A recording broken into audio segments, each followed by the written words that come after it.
Alam mo ba kapatid, na may mga bansang bumilib kay Pangulong Duterte dahil sa galing niyang mamuno at magpatakbo ng bansa.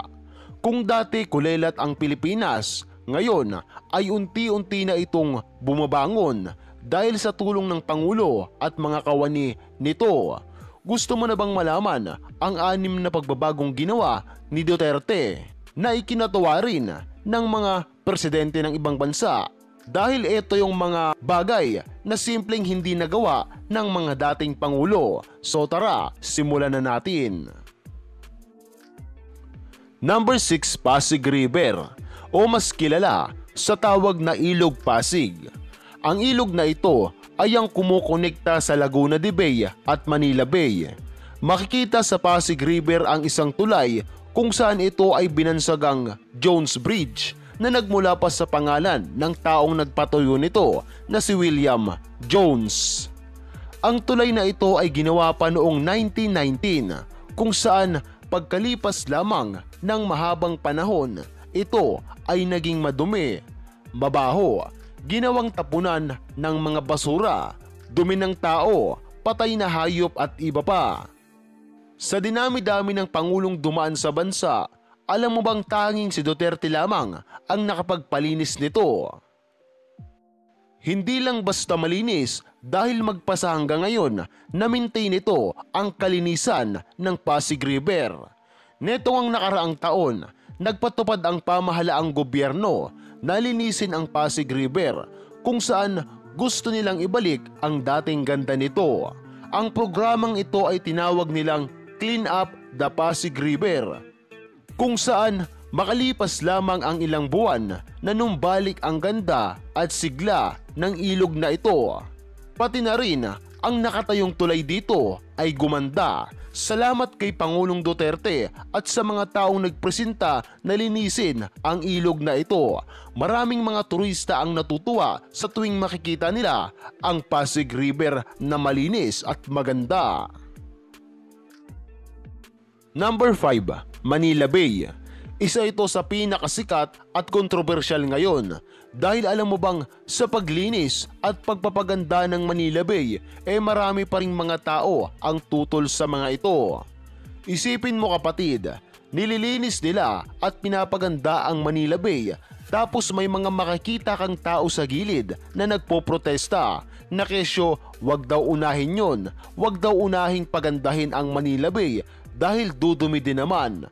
Dapat daw unahin ng gobyerno ang pangtustos sa mahihirap at huwag ang pagpapaganda ng Manila Bay. Pero hindi nagpadala ang pamahalaan bagkus itinuloy nila ang gawain na ito at pagkalipas lang ng ilang buwan, ang mabahong hangin, basurang nabubulok, dumi ng tao ay naalis sa Manila Bay at nanumbalik ang ganda nito. Partida, may white sand pa yan kapatid. At alam mo bang dahil sa pagpapaganda ng Manila Bay ay may mga namumuno sa ibang bansa na naging proud sa Pangulong ito. Number 4, Baseco Beach. Ito ay isang urban beach na patatagpuan sa Baseco Compound Port Area ng Manila. Kapatid, alam mo ba na noon ang Baseco Beach ay hindi maliguan ng mga tao dahil sa dala netong mabahong amoy at maduming tubig. 2015, ang Baseco Beach ay maituturing na tapunan ng mga basura dahil isipin mo, napakadaming basura dito. May isang vlogger nga ang nagsabi na pwede ka nang tumayo sa mga basurang nakatambak doon. Pero makalipas lamang ang mga taon nang maupo si Duterte bilang pagkapangulo ng bansa, alam mo bang ang isa sa mga ipinatupad niya ay linisin ang Baseco Beach dahil sayang naman ang magandang tanawin na naririto.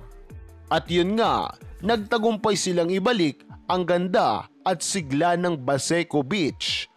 Kung noon, ang Baseco Beach ay hindi maliguan o mapasyalan dahil sa mabaho at pangit netong tanawin, ay ngayon napakaganda na ng beach na ito kung saan ito ay dinarayo na ng iba pang mga tao. Number 3, ang mga bagong trend. Kapatid, alam mo ba na sa ngayong taon ay may mga bagong tren na ang Pilipinas kung saan marami ang mga taong natuwa dahil isipin mo, sa loob ng 50 taon ay ngayon lamang napalitan ang mga tren na ito. Ibang-iba ito sa mga tren na nakasanayan natin dahil ito ay high-tech na kung saan pwedeng-pwede itong lumusong sa mga baha. Hindi tulad ng mga dating tren kung saan iniiwasan nito ang mga baha sa daan dahil ito ay maaaring masira. Pero ang tren na kakarating lamang sa Pilipinas ay fully air conditioner na at makakapagsakay ito ng mahigit sa 1,250 na pasahero. At ito ang maganda dyan dahil alam mo bang 12 tren na ang aandar at ang dating 1.5 oras na pag-aantay ay ngayon 25 to 26 minutes na lang.